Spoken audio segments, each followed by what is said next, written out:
జగన్ హయాంలో ప్రభుత్వ ముఖ్య సలహాదారుగా వ్యవహరించిన వైసీపీ నాయకుడు సజ్జల రామకృష్ణారెడ్డి కుటుంబ సభ్యుల ఆధీనంలో ఉన్న భూముల్లో ఎంత మేర రక్షిత అటవీ ప్రాంతం ఉందో సమగ్ర విచారణ చేపట్టి నివేదిక ఇవ్వాలని ఉప ముఖ్యమంత్రి పవన్ కళ్యాణ్ పీసీసీఎఫ్ వైఎస్ఆర్ జిల్లా కలెక్టర్ను ఆదేశించారు.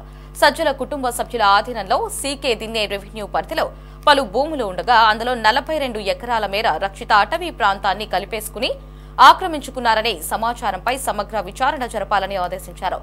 మొత్తం ఎంత మేర అటవీ భూమి ఆక్రమించుకున్నారు, అవి ఎవరి ఆధీనంలో ఉన్నాయి, వన్య ప్రాణులకు ఎలాంటి హాని కలిగింది వంటి అంశాలను నివేదికలో పొందుపరచాలని పేర్కొన్నారు. జగన్ హయాంలో ప్రభుత్వ ముఖ్య సలహాదారుగా వ్యవహరించిన వైసీపీ నాయకుడు సజ్జల రామకృష్ణారెడ్డి కుటుంబ సభ్యుల ఆధీనంలో ఉన్న భూముల్లో ఎంత మేర రక్షిత అటవీ ప్రాంతం ఉందో సమగ్ర విచారణ చేపట్టి నివేదిక ఇవ్వాలని ఉప ముఖ్యమంత్రి పవన్ కళ్యాణ్ పీసీసీఎఫ్ వైఎస్ఆర్ జిల్లా కలెక్టర్ను ఆదేశించారు.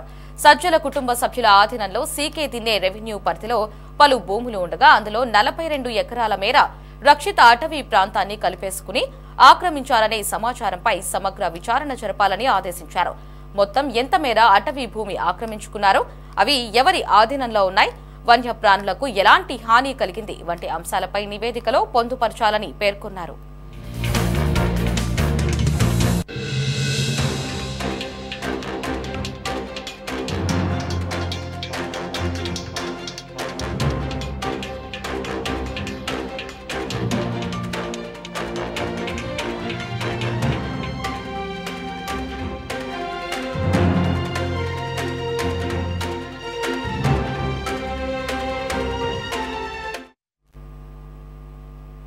ఇక ఇదే అంశానికి సంబంధించి మరిన్ని అప్డేట్స్ ని మా కరెస్పాండెంట్ రామకృష్ణ ఫోన్ లో అందిస్తారు.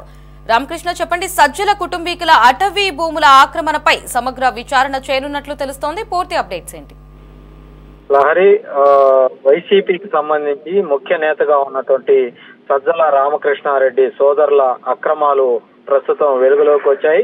కడప జిల్లా సీకే దిన్నె మండల పరిధిలో ఉన్నటువంటి అటవీ భూముల్లో ఏకంగా 52 ఎకరాలు ఆక్రమించారన్నటువంటి ఆరోపణలు వెల్లువెత్తుతూ ఉన్నాయి. ఈ భూముల్లో పేదల కుక్కల భూములను కూడా ఈ రామకృష్ణారెడ్డి సోదరులు కబ్జా చేశారన్నటువంటి ప్రస్తుతం ఆరోపణలు వినిపిస్తా ఉన్నాయి. వీటన్నిటినీ కూడా ఈ అటు అటవీ భూములను ఇటు పేదల చుక్కల భూములను కబ్జా చేసి ఏకంగా ఒక ఎస్టేట్ ని ఏర్పాటు చేసినట్టుగా కూడా తెలుస్తా ఉంది. ప్రధానంగా ఒక ప్రముఖ దినపత్రికలో దీనికి సంబంధించినటువంటి వార్త ప్రచురితమైంది. ఈ నేపథ్యంలో ఇది ఒక్కసారిగా వెలుగులోకి వచ్చింది. రిజర్వ్ ఫారెస్ట్ లో మొత్తం అక్కడ ఉన్నటువంటి భూములు మొత్తాన్ని కూడా ఆక్రమించుకొని ఒక ఎస్టేట్ ను కూడా ఏర్పాటు చేసినట్లు తెలుస్తా ఉంది. సీకే దిన్నె రెవెన్యూ సంబంధించి సర్వే నెంబర్ 1629లో ఉన్నటువంటి 42.20 ఎకరాలతో పాటు మొత్తం ఒక 52 ఎకరాలని వీళ్ళు ఆక్రమించినట్లు తెలుస్తా ఉంది. సజ్జల సోదరుడి కుమారుడి పేరుతోటి కడప నగర శివార్లో కడప కర్నూలు జాతీయ రహదారికి ఆనుకొని ఉన్నటువంటి ఈ భూములు ఉన్నట్లు మనకైతే తెలుస్తా ఉంది. వీటిలో కొన్ని డీకేటీ పట్టా భూములు కాగా మరికొన్ని ప్రభుత్వ భూములు కూడా ఉన్నట్లు తెలుస్తా ఉంది.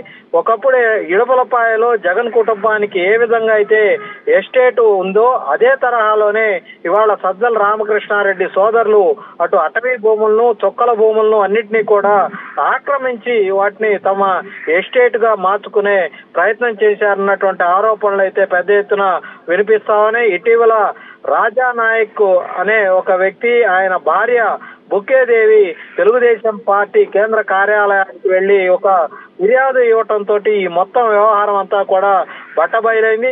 రాజానాయక్ ఆయన భార్యకు ఉన్నటువంటి దాదాపుగా 34 సెంట్లతో పాటు ముత్యాలమ్మ పేరిట ఉన్నటువంటి 1.5 ఎకరా భూమిని కూడా ఈ సజ్జల రామకృష్ణారెడ్డి సోదరులు ఆక్రమించుకున్నట్లు తెలుస్తా ఉంది.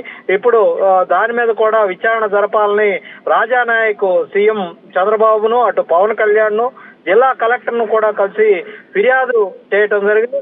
ప్రస్తుతం అధికారులు క్షేత్రస్థాయికి వెళ్లి దాని మీద పూర్తి స్థాయిలో దర్యాప్తు చేసేందుకు సిద్ధమవుతా ఉన్నారు. మరోవైపు చూసుకున్నట్లయితే అటు జిల్లా కలెక్టర్ తో పాటు అటవీ శాఖ అధికారులు తక్షణమే ఈ వ్యవహారం మీద దర్యాప్తు జరపాలని కూడా ఉప ముఖ్యమంత్రి అటవీ శాఖ మంత్రిగా ఉన్నటువంటి పవన్ కళ్యాణ్ కూడా స్పష్టమైనటువంటి ఆదేశాలు అయితే జారీ చేశారు. ఈ నేపథ్యంలో అధికారులంతా కూడా ఇవాళ నుంచి దీని మీద పూర్తి స్థాయిలో దర్యాప్తు జరిపి అసలు వాస్తవంగా ఎంత అటవీ భూములను ఈ సజ్జల రామకృష్ణారెడ్డి సోదరులు వీళ్ళంతా కూడా ఆక్రమించారనేది తేల్చబోతా ఉన్నారు. లహరి.